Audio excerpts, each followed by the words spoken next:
এই দেশে বিচারের নামেই সবচেয়ে অবিচার হয়। এখন পর্যন্ত আমাদের দেশে উচ্চ আদালতে বিচারক নিয়োগের কোনো সুনির্দিষ্ট নীতিমালা নাই, যার ফলে যখন আওয়ামী লীগ আসে তাদের পছন্দের লোককে বিচারপতি হিসেবে অ্যাপয়েন্টেড করে, বিএনপি আসে অন্য লোক দল আসে তাদের পছন্দের লোককে বিচারপতি হিসেবে অ্যাপয়েন্টেড করায় ন্যায় বিচার বিঘ্নিত হয় এবং আদালতের পূর্ণাঙ্গ স্বাধীনতা না থাকায় নির্বাহী বিভাগের একটা হস্তক্ষেপ সবসময় থাকে। যেই কারণে আমরা বলছি সমাজের সর্বস্তরে ন্যায় বিচার নিশ্চিত করতে হবে।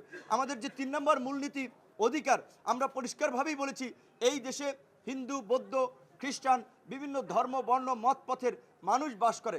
সকলের অধিকার প্রতিষ্ঠায়, সকলের অধিকার সুরক্ষায় গণ অধিকার পরিষদ অঙ্গীকারাবদ্ধ।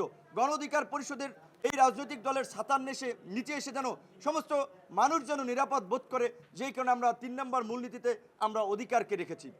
4 নম্বর মূলনীতিতে আমরা জাতীয় স্বার্থের কথা রেখেছি। কারণ আপনারা সবাই শুনেছেন আওয়ামী লীগের আমলে তারা বলছে বিএনপি ভারতকে গ্যাস দেওয়ার চুক্তি করে ক্ষমতা এসেছিল।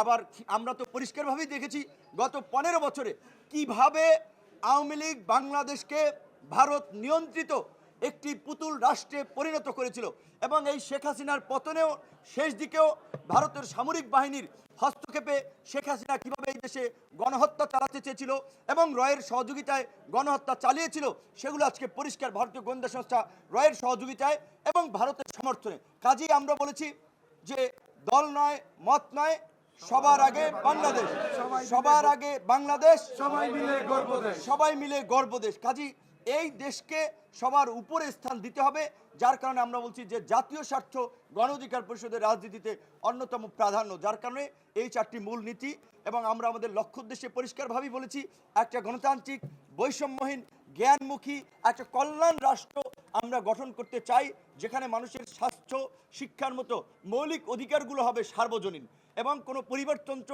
কিংবা কোনো কর্তৃত্ববাদী শাসন যেন স্থায়ীভাবে আস্তানা না গেড়ে বসতে পারে।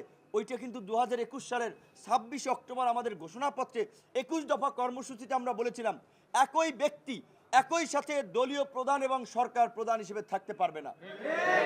একই ব্যক্তি 2 বারের বেশি প্রধানমন্ত্রী হিসেবে থাকতে পারবে না। এটা কিন্তু এখনকার চমক না, 21 সালেই কিন্তু আমরা বলেছি।